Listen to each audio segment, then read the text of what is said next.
Allora, dovrei avere Raffaele Padrone, dirigente sindacale FSP della Polizia. Buongiorno Raffaele. Buongiorno a lei, buongiorno ai telespettatori. Grazie. Poi in questi giorni c'è stato anche il 174esimo anniversario della Polizia di Stato, un anniversario importante, no? Beh, diciamo 174 anni di storia, Eh, non appunto, è un numero, non è poca cosa, insomma. non è poca cosa, non è un numero, è una storia. 174 anni di istituzione, credo che abbiamo dimostrato già a dovere quello che è la Polizia di Stato. Lo dimostriamo ogni giorno, ma ripeto, il numero parla da sé. Certo, c'è anche il servizio numero 2, Roberto, che riguarda appunto il 174esimo anniversario della Polizia di Stato, ma lo vediamo un attimo, perché se non sbaglio è quello dove la nostra Presidente del Consiglio ha incontrato alcuni delegati e quindi vediamolo un attimo.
Buonasera, Buonasera, il capo della Vittorio, come polizia. stai?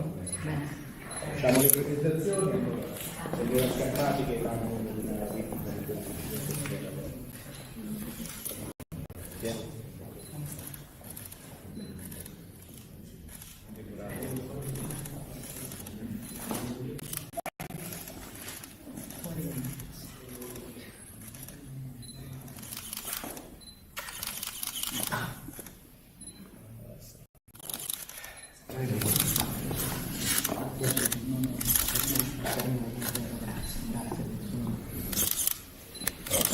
Complimentissimi. lei sembra duro. Lo so, lo so, lo so, lo so. Ci direi che raccontasse un episodio. Proprio all'ultima festa della polizia, 174esimo, 2 anni fa un papà dei nostri 2 atleti è stato arrestato per estorsione. La famiglia subito dopo l'arresto è venuta a chiederci aiuto, già questo ci ha reso orgogliosi. Il nostro coordinatore Luca Piscopo ha immediatamente avvertito il nostro presidente che subito si è mosso in modo che anche gli altri fratellini potessero venire da noi. A distanza di 2 anni quel papà ha accompagnato i 2 bambini a festeggiare la festa della polizia. Che per noi è un orgoglio È un incredibile. grande lavoro quello che fate. Bello, preziosissimo. È la precondizione di tutto il resto. Per cui grazie per farlo. È un onore per Passione, noi entusiasmo, farlo. senso dello Stato. Grazie davvero. A lei, chiaramente a tutti i colleghi, perché in rappresentanza Sì, esatto. porti il mio saluto. Va bene? Il collega Marino, che era il compagno di equipaggio del signor Scarpati. Come sta? Meglio.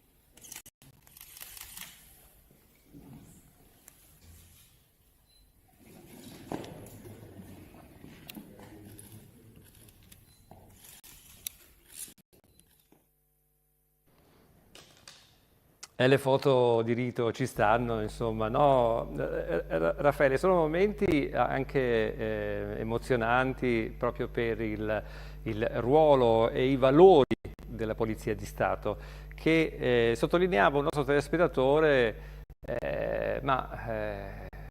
avete le mani legate, non potete difendervi, c'è una giustizia che rema contro.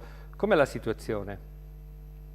Ma innanzitutto volevo ricordare quelle immagini che sono importanti, perché come dicevamo poc'anzi all'inizio, la festa ha anche questo momento di ricordo. Lì c'erano delle persone, c'erano dei familiari, di colleghi che come me, come tutti i colleghi delle forze dell'ordine, credono nello Stato, credono e sono dalla parte dello Stato. E lo ricordava anche nel discorso il ministro Piantedosi, cioè i 174 anni di polizia ricordati il giorno 10 sono appunto la conseguenza di tutti questi giorni messi insieme di chi crede nello Stato. E purtroppo qualcuno paga a caro prezzo, e soprattutto anche con la vita, eh, la- questo amore che ha per lo Stato.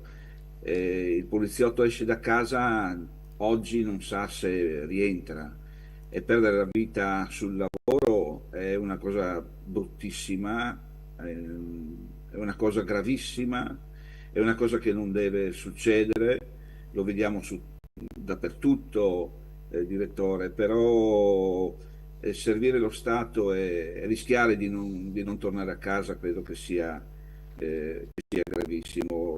Ricordo in questa giornata è venuta a ricordarci anche l'episodio di Falcone, l'episodio di Sì. Borsellino, si sono ricordati questi colleghi, tra l'altro ricordo in particolare e voglio dare un saluto e un abbraccio ai familiari di Dicido, che era un mio compagno di camera.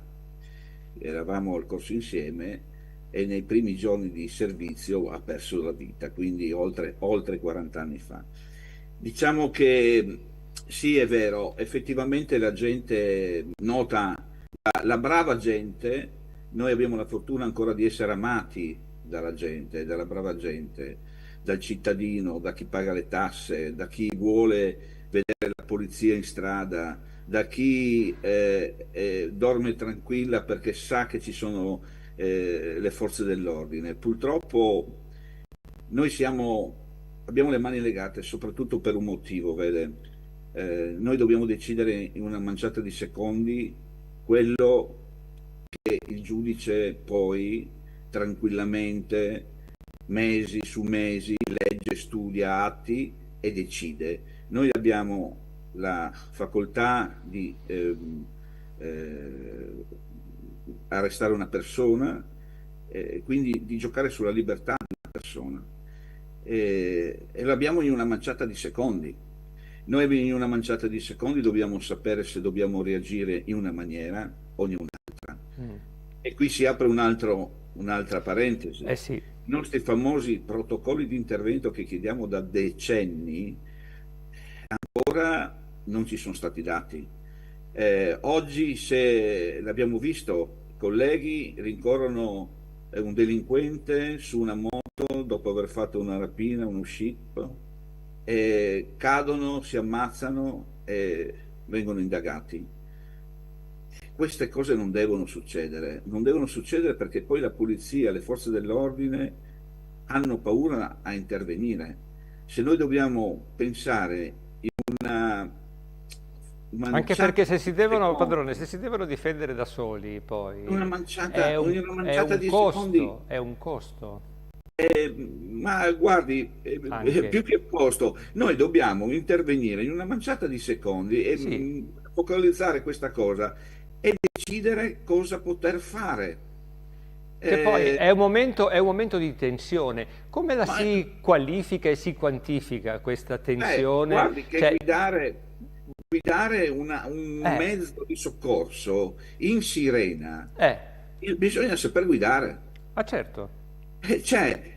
Può passare la signora con la carrozzella e ammazzare venire investita da una persona che corre in sirena. Cioè, pensi in quante cose l'operatore, e questo anche per le ambulanze, i vigili del fuoco, i colleghi del comparto sicurezza, tutti, cioè pensi qual è la tensione di sapere che ci sono dei rapinatori che stanno facendo una rapina, che ci sono delle persone che stanno male, dobbiamo correre per salvarle, e in più dobbiamo avere la tecnica di guida che ci permetta di arrivare sani e salvi noi, ma di non ammazzare nessuno, perché oggi chi sta al cellulare, chi legge il giornale mentre guida, chi passa col rosso perché è distratto, perché sono queste poi gli incidenti che vediamo, che rilevano i colleghi della stradale. E dobbiamo stare attenti a queste persone, dobbiamo stare attenti a quello che ci aspetterà sul posto, perché non sappiamo com'è la scena del crimine in quel momento.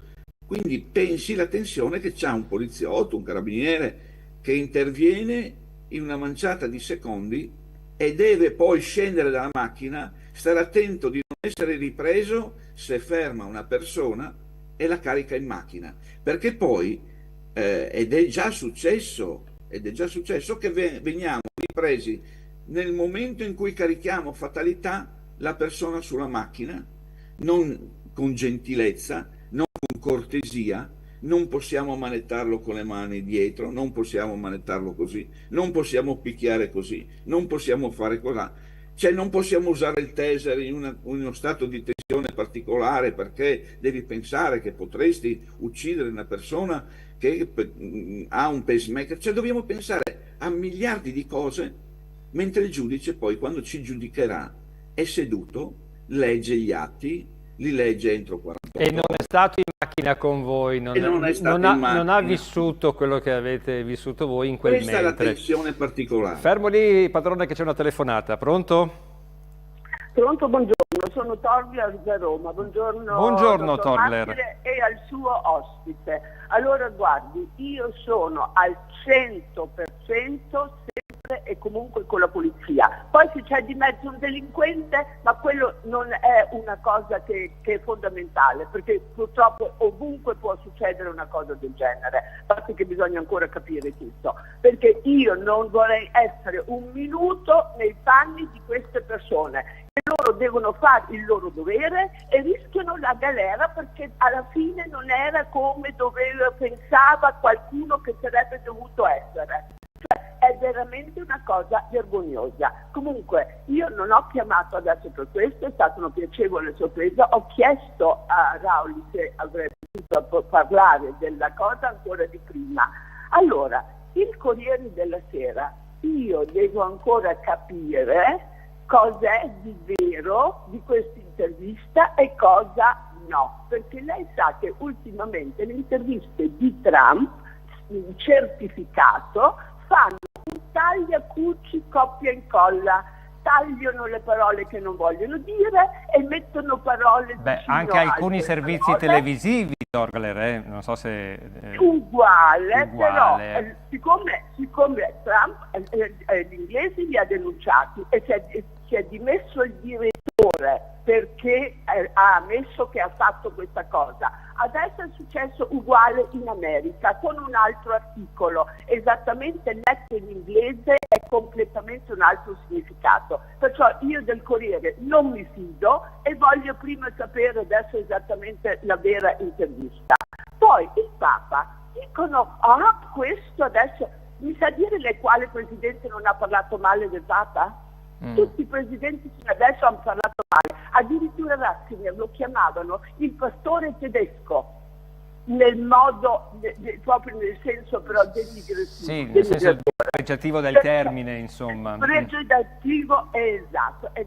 Perciò, guardi, qui è tutta una messa in scena. Il Corriere ha 3 pagine di questa storia qua che è tutta fuffa. Glielo assicuro io. Va bene. Grazie mille, comunque complimenti, sempre solidarietà con la polizia. Grazie Torgler, grazie mille, solidarietà sicuramente alla polizia per quello che fa. Ovviamente ci sono stati dei casi ultimamente, Padrone, che hanno fatto discutere, come l'omicidio di Rogoredo, Cinturrino, che poi è andato in aula per l'incidente probatorio, però se c'è una mela marcia nel cesto bisogna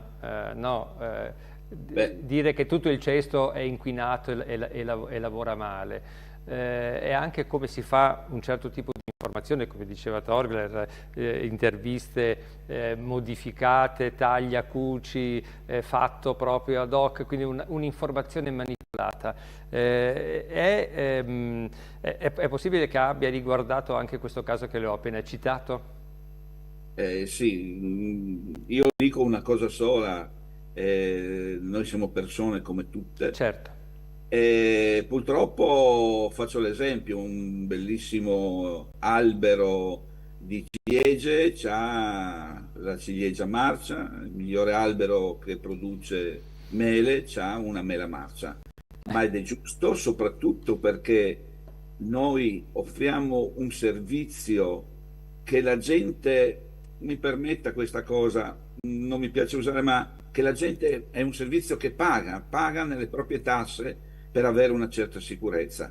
Quindi è un servizio, noi mettiamo il nostro corpo a favore del cittadino ed è brutto, creda, soprattutto chi come me mette la faccia, che viene qui a parlare, che viene in un'altra TV a parlare di sicurezza, poi avere dietro le spalle magari purtroppo un collega che si comporta così. Uso parola collega, non dovrei neanche parlare di collega, mi vergogno. Certo, fermi che Tutto c'è una questo, guardi, io come tanti altri sindacalisti al momento dell'episodio abbiamo criticato, abbiamo detto no, è impossibile, cioè non credevamo, anzi, siccome siamo abituati a essere attaccati ogni 3 minuti ad ogni intervento, pensavamo, nel momento in cui la magistratura mette fine a ogni dubbio, credo, come me, nessun altro abbia detto ci dispiace, perché non è così. Assolutamente. Questa è la nostra attività, è la nostra professione, e come il medico mette la sua professionalità, noi siamo i professionisti della sicurezza, noi dobbiamo curare la sicurezza. Certo. Purtroppo abbiamo una grave mancanza, abbiamo una grave lacuna, perché ancora non abbiamo, anche se abbiamo questo scudo nel nuovo decreto sicurezza, uno scudo giuridico che ci può finalmente tutelare. tutelare, perché almeno nelle spese giudiziarie, perché è grave che un poliziotto che durante il proprio servizio si trovi in difficoltà e viene denunciato, e che poco mi vengono a dire è dovere, perché comunque devo trovarmi un avvocato e comunque devo pagare le spese legali, me le devo pagare io. Certo. Con questo, ecco, poi l'utilizzo della cam, ci sono 1000 episodi, 1000 discussioni, parentesi che possiamo aprire, che anche sul discorso della cam sono, ecco. Assolutamente sì. Fermo lì che c'è una telefonata. Pronto? Buongiorno. Chi parla? Sono Maria da Roma. Buongiorno, Sono Maria da Roma. Buongiorno. Buongiorno, senta, a proposito di giudici, no, che stanno belli seduti comodi nelle loro poltrone e giudicano, io volevo esprimere le mie condoglianze alla famiglia di un signore che voi ospitavate sempre nella vostra trasmissione. Mi sembra che si chiami Selvaggiotto. Sernaggiotto, sì. Sernaggiotto, che veniva spesso qui, infatti, che è stato assolto da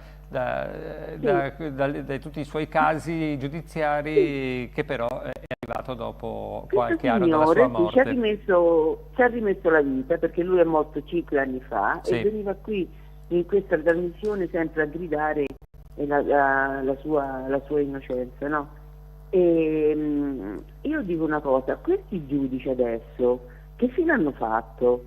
Sono stati spostati, hanno fatto carriera, e poi che senso ha? Dice mancano le forze dell'ordine, ma che senso ha altre forze dell'ordine se poi devono prendere insulti, devono prendere sputi, non possono intervenire, devono stare attenti. Io, se fossi un componente delle forze dell'ordine, io ho mio nipote che fa il finanziere e ha detto: credi zia che è uno schifo perché tu non puoi fare niente, hai le mani legate. Io sinceramente mi girerei dall'altra parte, sinceramente. E poi, se il prossimo anno vincerà questa sinistra, allora ne vedremo delle belle, case occupate, venite qua tutti. E poi questa mattina non voglio parlare di disabilità. No, ma guardi che quando salirà la sinistra avremo lo stipendio che ci meritiamo tutti quanti, e avremo la sanità per tutti, e saranno abbattute le liste d'attesa. Non si preoccupi, Maria. Sì, perché il report, visto che il giornalismo non fa qualche bella indagine sulle mascherine di Conte, perché adesso cito sul giornale che si prendevano una mazzetta di 5-10%, perché non fa un bel servizio su tutte quelle borse che giravano piene di soldi, che giravano in Europa? A me queste cose proprio mi fanno imbestialire. Perché io non sono d'accordo su tante cose nemmeno con la Meloni, però quando sento quelli della sinistra che come Vespa, no? Ma lei l'ha vista adesso non mi viene. Ho visto quel piccolo filmatino dove se l'è presa con quell'ospite e si è inalberato molto, certo. Ma l'arroganza della Berlinguer verso chi non è dalla parte sua, l'ha vista? Non guardo la Berlinguer, mi deve scusare, non è che guardo tutto, so che ci sono ma non li guardo. Grazie Maria da Roma. Comunque, per ritornare un attimo a Remo Sernagiotto, che veniva spesso il nostro ospite qui, era di casa a Canale Italia, è stato assolto dopo 10 anni ma è morto. Ecco la nostra giustizia italiana. Abbiamo sentito anche una bella testimonianza della figlia, e quindi siamo ovviamente vicini a questa famiglia che insomma ci conoscevamo tutti molto molto bene, e veniva sempre molto volentieri qui in studio all'alba assieme ai colleghi. Telefonata, pronto? Buongiorno Massimo. Buongiorno, chi parla? Sono Luciano da Treviso. Buongiorno Luciano, prego. Massimo sei grandioso, ti apprezzo molto. Grazie. Per la tua pacatezza.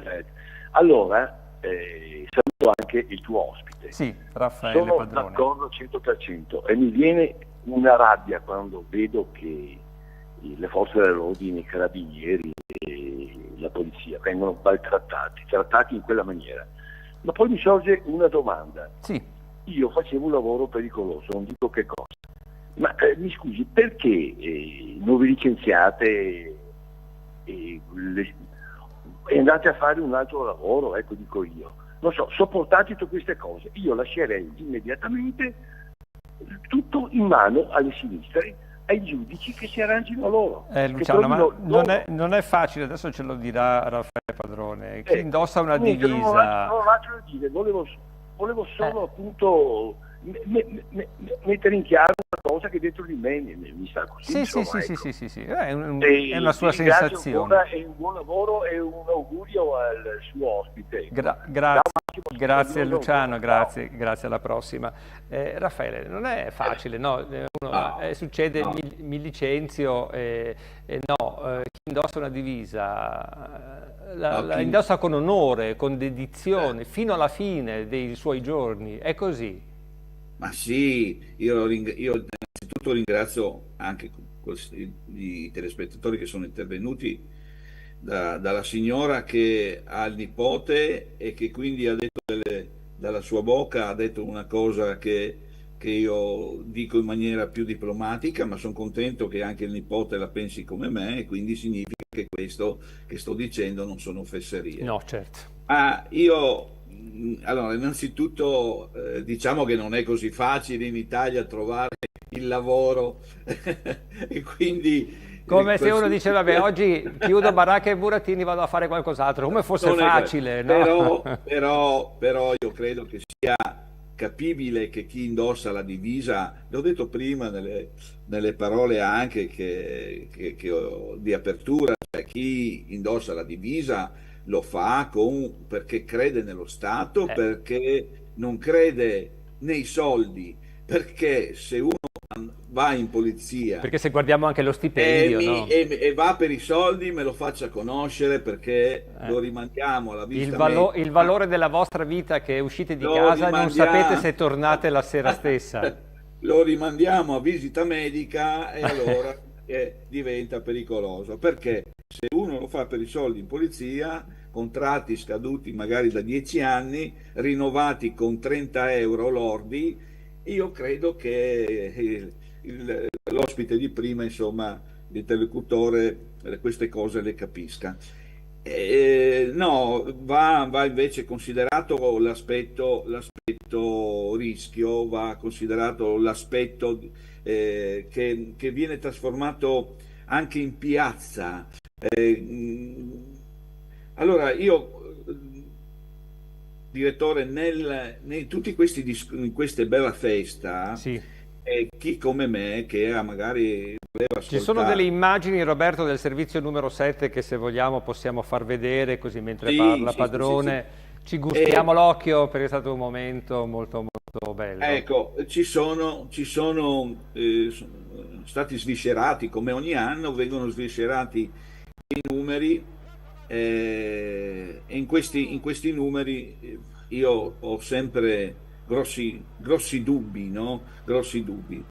Si parla di calo di reati, ma calo di reati, meno 2%, 6% i furti, 4%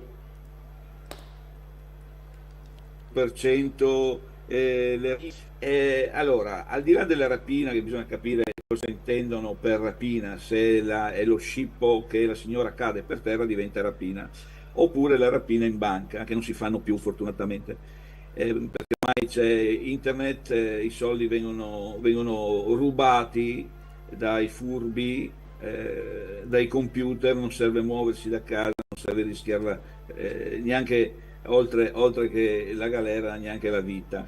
Ecco, ad esempio, il calo dei reati, secondo me c'è meno gente che va a denunciare, ed è facile che trovare un 2%, 4%, 6% in meno di furti.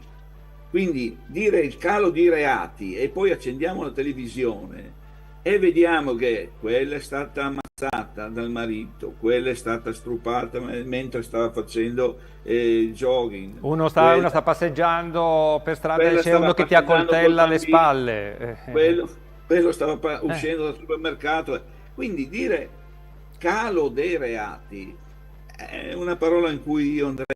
D'altronde non è che si possa dire quest'anno sono aumentati i reati a una festa, no? Allora, i reati sì, possono essere effettivamente, sono dati che arrivano dal Viminale, possono essere calati, ma quanta gente, se ci sono telespettatori che hanno passato questa brutta esperienza, hanno detto: ma cosa vado a denunciare a fare? Appunto.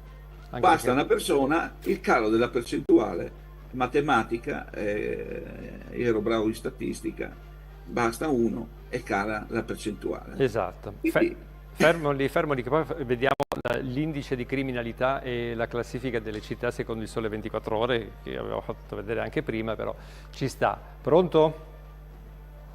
Buongiorno dottor Marco. Chi è? Carlo da Bollate. Buongiorno Carlo, prego. Saluto il suo ospite del sindacato. Sì. Senta, mi faccia dire una cosa al suo ospite. Io l'anno scorso ho subito un furto in piazza Agrippa da un extracomunitario che mi ha strappato le catamine d'oro. Sono andato a far denuncia. Dopo 2 ore e mezzo, 3 di attesa, mi riceve l'addetto alle denunce, una persona gentilissima, e dopo un colloquio con lui ho capito una cosa, caro dirigente del sindacato, che lui mi ha detto testuali parole: se fosse per me questa gente qui starebbe dentro tutta la vita, ma noi abbiamo le mani legate. Ecco. Di conseguenza di cosa parliamo?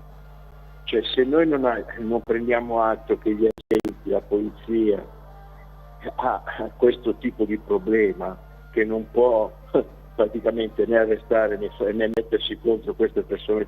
Di cosa parliamo?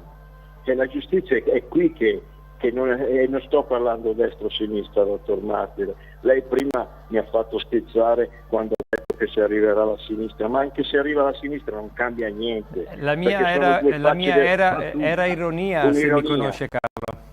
Sì, lo so, ma ha detto la verità, non cambierà niente perché sono due facce della stessa medaglia. Appunto. Questo è un sistema paese che non regge più, di cosa stiamo parlando? Appunto. Cioè non si può non dare riconoscere il lavoro delle forze dell'ordine e poi metterli in condizioni di non poter agire. Ma di cosa parliamo? Certo. Questa è la gravità di questo paese. Vi saluto. Grazie Carlo, grazie Raffaele. Allora, sì, legate della polizia, però è vero, perché uno cosa fate? Li portate in questura, chi stupra, chi violenta, chi scippa, rimangono forse un giorno, una notte e poi il giorno dopo sono fuori. Vede che la gente passa quegli episodi che sto raccontando io, ripeto, in un'altra forma più diplomatica, per non dire direttamente in modo crudo com'è la situazione. Certo. Cioè, noi effettivamente la gente dice ci vorrebbe più polizia per la strada, e apriamo un'altra parentesi, ci vorrebbe più polizia per la strada. Noi abbiamo, io personalmente in 40 anni di polizia sono andato alle feste della polizia solamente alla deposizione della corona dei defunti da chi mi aveva preceduto, solamente alla deposizione dei caduti, dei feriti, alla memoria, ma il giorno della festa, se non era per ricevere un attestato di benemerenza, una medaglia che ho ricevuto nel corso dei servizi, per l'amor di Dio, io non sono mai andato. Anche l'altro giorno ho trovato una mia questura, sono andato alla messa, sono andato alla deposizione, ma non sono andato a sentire, non c'è nulla da festeggiare, non c'è nulla da festeggiare. Noi la gente, dicevo poco fa, la gente ci vorrebbe di più in strada, e noi siamo questi. Noi abbiamo un ammanco di 30.000 uomini. Allora, questo governo effettivamente, non me ne voglia chi pensa male, ma a me non piace fare una politica manifestata. Questo governo ha avuto, devo dire la verità, la volontà di chiedere, perché poi cioè non è il capo della polizia o il ministro, cioè per avere dei soldi, per istituire un corso ci vogliono dei soldi, e noi abbiamo chiuso 10 scuole di polizia, cioè voglio dire, significa che non c'è tutto questo afflusso di persone, anzi la gente che vorrebbe entrare in polizia c'è, ma non c'è poi la possibilità né di istruirli, perché le scuole vengono chiuse perché ci sono dei costi. Poi queste persone escono dalla scuola, devono andare in prova in altre strutture, in altre questure, non c'è posto per darli da dormire, e quindi anche la città, la questura che riceve, non ha magari alloggi per dormire, in città meno persone. Poi le conto fatto su quello che è accaduto in Friuli, e quindi voglio dire, il personale manca. Quando poi sentiamo ci sono nuove assunzioni, abbiamo assunto 39.000, quest'anno era 39.000, dal 23 al 25 abbiamo assunto 39.000 nuovi agenti. Bene, però ogni anno se ne escono 13-14.000 che vanno in pensione. Facendo, ripeto, un calcolo matematico, che non bisogna essere bravi in matematica, però se facciamo i 39.000 meno i 13.000 all'anno, meno i 14.000 all'anno che se ne vanno, lei con una calcolatrice fa subito il conto che ne mancano 26-27 mila. Fa presto, sì, sì. Ha capito qual è il problema? Sì, Noi certo. nelle forze dell'ordine c'è un ammanco di personale. Allora qualcuno mi ha detto, ma in strada, guardate, se noi mettessimo una macchina per ogni via, il reato ci sarebbe lo stesso. Dovremmo intervenire ma è utopia, non voglio neanche dire fesserie, ma se lei per avere una copertura totale dovrebbe mettere una macchina ogni via della sua città. È possibile questo? No, No, direi proprio di no. Fermo lì, padrone, che c'è una telefonata. Pronto? Pronto, buongiorno, sono Francesco della Massa Friulana, è la prima volta che ho l'onore di parlare con lei. Buongiorno Francesco. Vorrei aprire una piccola parentesi sulla nostra sicurezza di cittadini che viviamo in questa bellissima Italia. Sì. Dunque, la cosa è a monte, perché logicamente è cominciato un po' di anni fa la delinquenza minorile. Sembrava che era una passeggiata.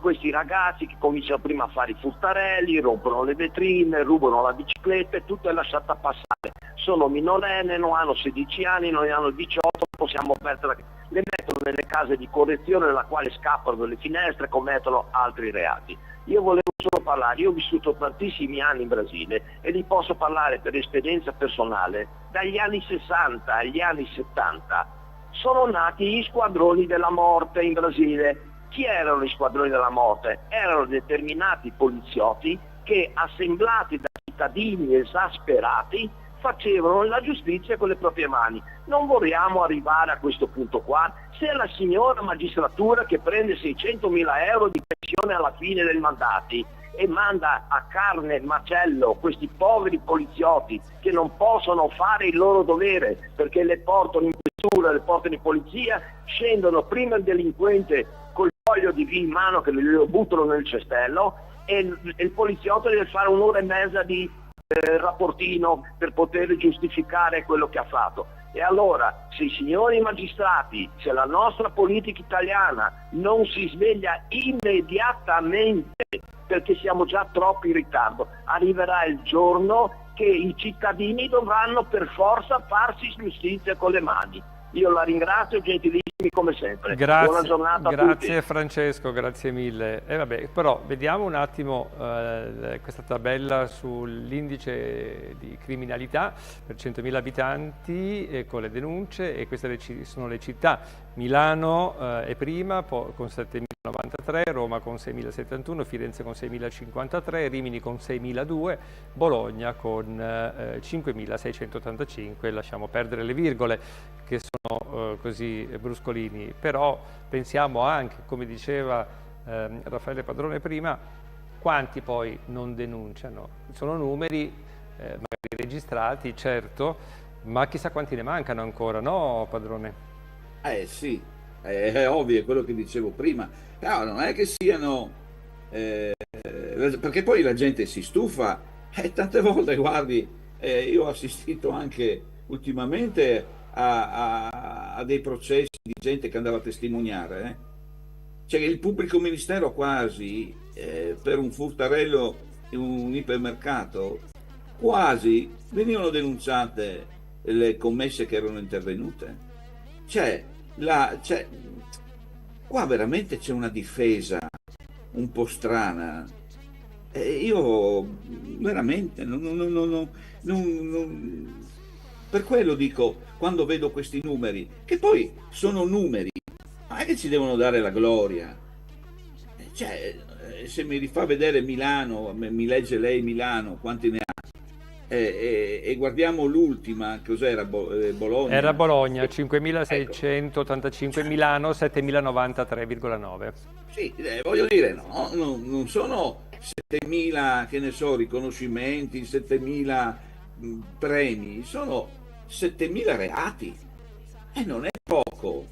Il che vuol dire che è una società che è cambiata, il che vuol dire che c'è una società che non è più buona, che le marce non sono aumentate, e quindi voglio dire, questo dimostra quello che abbiamo lasciato fare nel tempo. Come diceva l'ascoltatore prima che è intervenuto, siamo veramente tardi e diventa sempre più pericolosa, perché a Milano quanti erano i reati? 7.093,9. 7.000. E riguardano principalmente furti, scippi e violenze sessuali. Posso fare una domanda cattiva? Sì. Lei forse non lo sa, Sì. neanch'io. Io vorrei sapere di quei reati quante persone italiane l'hanno commesso.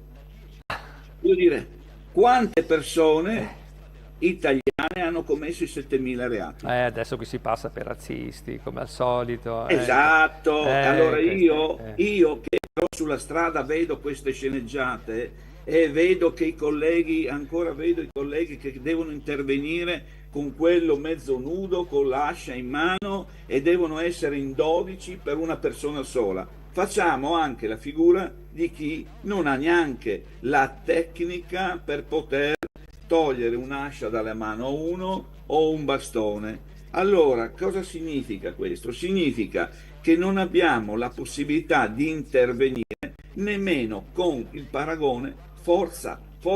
Perché intervengono in 7? Intervengono in 7 perché non gli possono fare male.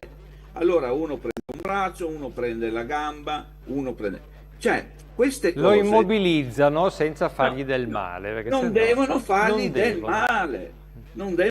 Però se casomai prendi una bastonata, va bene, tu stai a casa dal servizio, le cure mediche te le paghi, e ci sono mille discussioni che possiamo aprire. Mamma mia, fermo lì. Pronto? Buongiorno, sono Tania da Imperia. Buongiorno dottor Maschere, Tania. buongiorno al suo ospite. Le volevo fare una proposta a proposito di sicurezza.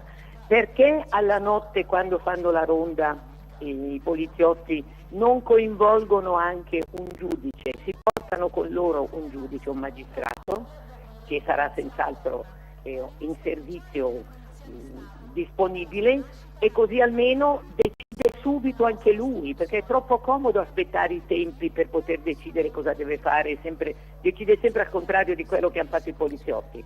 Coinvolgete la magistratura, fa il servizio, tanto i soldi li prendono, non è che non li prendono. Sì, forse perché non si può fare così? Facile. Perché non si può fare così? Se fosse una nostra Grazie Tania, prego. Se fosse una nostra decisione, sa che bene sarebbe, perché noi ci solleverebbero da una responsabilità di quei pochi secondi, decimi di secondo, ci toglierebbero una grossa responsabilità. Invece, come dicevo all'inizio discorso, è facile dopo giudicare leggendo delle carte. Si immagini se il collega che fa le carte sbaglia una virgola, sbaglia il racconto di come si sono svolti i fatti, perché da lì cambia tutto, perché poi arriva il buon avvocato che giustamente fa l'avvocato, fa il suo, deve difendere il delinquente, deve difendere il poliziotto, e quindi l'avvocato del poliziotto difende il poliziotto. Quindi se sbaglia una virgola cambia la scena del crimine. Se cambia la scena del crimine, uno da omicidio volontario diventa preintenzionale e passa i guai. Quindi non ci siamo perché, ripeto, le cose sono molto molto gravi, le vediamo. Ma guardi, mi è venuto in mente adesso, quando guardiamo gli scioperi, quando guardiamo i cortei, vediamo poliziotti feriti, sentiamo di poliziotti feriti, e le pare normale, ai telespettatori pare normale che uno vada a una manifestazione che è democratica, perché uno può scioperare, ma le pare normale che uno debba andare in manifestazione democratica con il casco, le maschere antigas, gli scudi? Mesi fa stavano massacrando un collega con con bastonate, certo. un uso di laser, perché nessuno poi ha parlato di questo. Ma è normale che quando si fa una Normale. manifestazione democratica, padrone, si No. arrivi a devastare negozi, attività e via Se discorrendo? queste sono le manifestazioni, allora fa bene il questore a negare anche la manifestazione. Appunto. Prendo una telefonata, pronto? Pronto, buongiorno e buona giornata. Scusi la voce. Chi parla? Mi chiamo Paola e telefono da Novara. Buongiorno Paola, prego. Buongiorno, senta, io vorrei fare una domanda al suo ospite. Sì. Io sono d'accordo con lui quando dice che potrebbero esserci le mele marce nelle forze dell'ordine, perfetto. Scusi signore, ma non le sembra che in quella caserma lì di Cinturino era tutto il cesto delle mele che era marcio? Perché lì sapevano tutti, perché guardi che è qui un periodo che tutti i giorni arrestato poliziotto per droga, arrestato questo per quello, cioè io dico, ma come adesso non è mai così. E poi vorrei farle un'altra domanda. Sì. Quando arrestano una persona normale, le faccio l'esempio, come me, magari ti massacrano di botte in caserma. Ascolti, quando hanno arrestato Totò Riina, Messina Denaro, Provenzano, come sono stati trattati? Guardi che i delinquenti sono tutti uguali, anche se sono figli di o se sono figli di persone normali, perché voi delle forze dell'ordine siete pagati da noi con le nostre tasse, perciò quando si fanno le selezioni per assumere poliziotti, carabinieri, bisogna andare a vedere chi è. Guardi, glielo dico proprio che io ho un grande rispetto. Fortunatamente io non ho mai avuto bisogno, perché a me mi hanno insegnato che bisogna eseguire la legalità. Certo. Perché i miei genitori mi dicevano: le leggi dello Stato che ci piacciono, che non ci piacciono, sono quelle e bisogna rispettarle.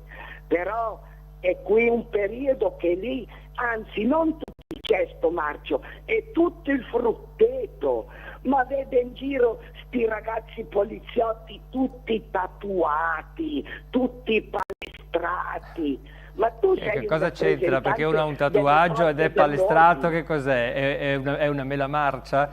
Dai, No, Paola, fermiamoci qua. No. Va bene tutto quello che dice fino a un certo punto, dopo quando la si fa fuori fa fuori dal boccale, no, non mi piace. Perché... No, allora devo per forza rispondere un attimino alla signora, cercherò di essere anche abbastanza educato. Proviamoci.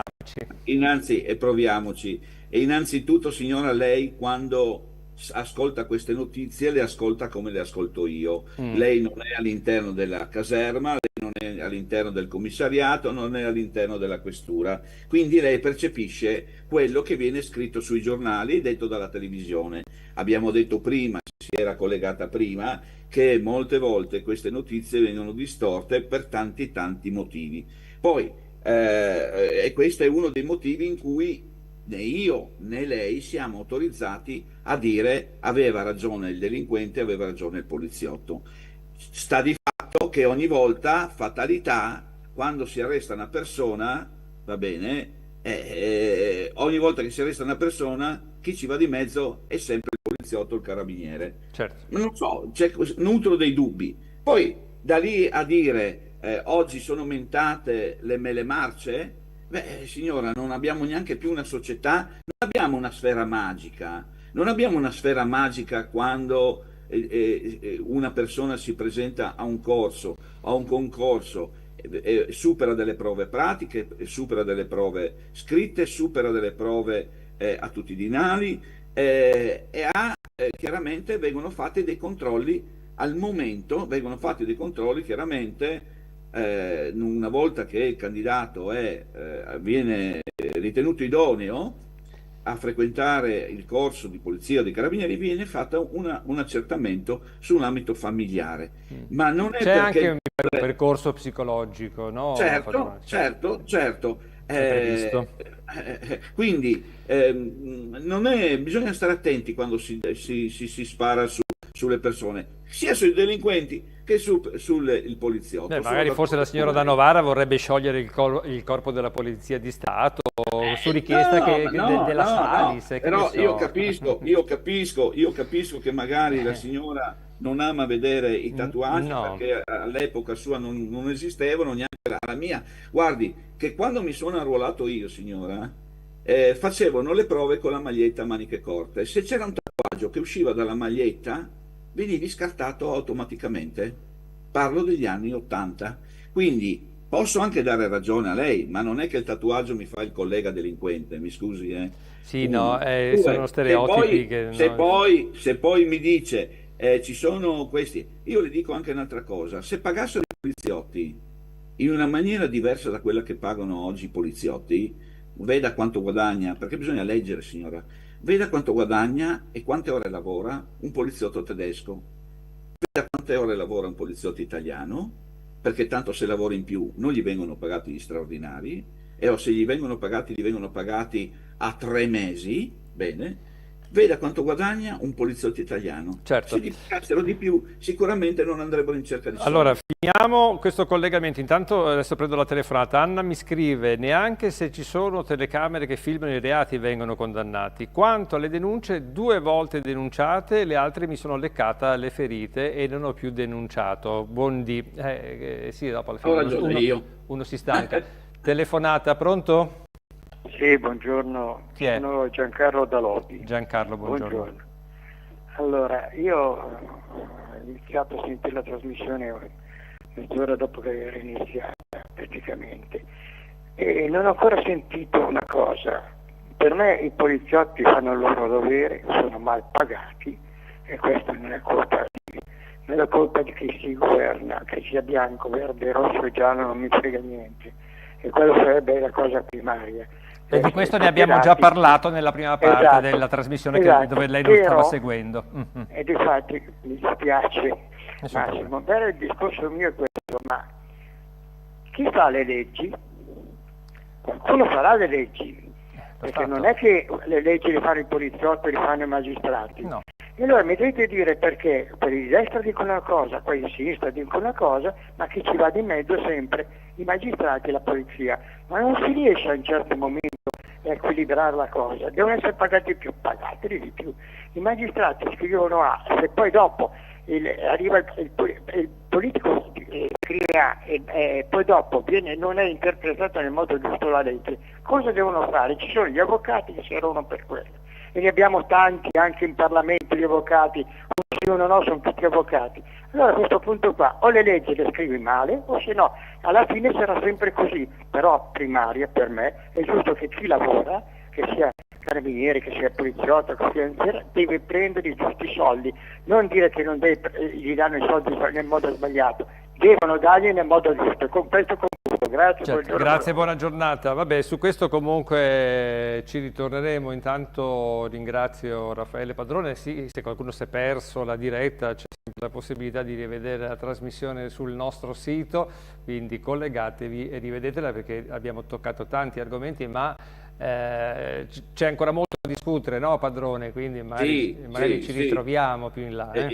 Sì, ci ritroviamo. Io questo lo dico sempre al buon Vito, anzi Vito, auguri per la tua pronta guarigione, mi dispiace di quello che piccolo incidente, insomma, nulla di grave, rimettiti presto. Io dico spesso a Vito, ci sarebbe da parlare purtroppo ogni giorno, ma da voi è difficile esserci perché ci sono tanti ospiti di onore che devono, più di me, che devono venire a parlare e i problemi sono tanti, la trasmissione permette di andare da voi, io rifiuto tante volte altre trasmissioni perché poi sono pilotate su quello che devo dire e su quello che devo fare. Bene. Questo non piace per carattere. Lei sarà sempre benvenuto a Canale Italia, padrone. La ringrazio. Con la libertà di poter dire quello che veramente penso. Grazie ai telespettatori. Alla prossima. Devono accendere il televisore alle 6. Ma la gente non dorme. Però all'inizio, tanti anni fa, quando iniziavo con voi, ho sempre detto, chi vuoi che ci ascolti alle 6 di mattina. Alle 6 di mattina. Invece c'è un mondo anche dallo studio, gente che chiamava dalla Germania, dall'Italia. Esatto, e continuano a farlo. Ed è piacevole. Grazie Raffaele Padrone, grazie mille. Grazie a voi, grazie Massimo. Alla prossima, adesso pausa pubblicitaria, poi il nostro prossimo ospite che è qui in studio.